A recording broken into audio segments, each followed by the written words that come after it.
Voice of EGR. சிந்திக்க சிந்திக்க மனம் தடுமாறுகிறது.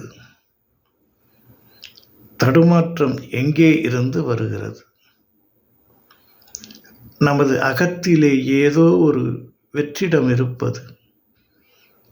அந்த வெற்றிடத்திலே பல்வேறு விதமான குழப்பங்கள் ஏற்படுகிறது.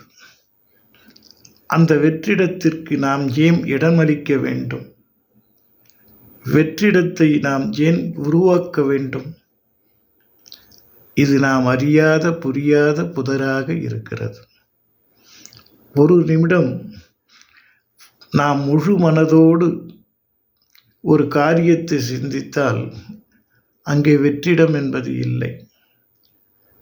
சிந்திப்பதற்கு முன்னாலே சரியான விஷயத்தை நாம் சேகரிக்க வேண்டும். அவ்வாறு சேகரித்து சிந்தனைகளை செய்கின்ற பொழுது அங்கே வெற்றிடம் இல்லை. நிச்சயம் நமக்கு வெற்றியே உண்டு. சிந்திப்போமா? செயல்படுவோம்.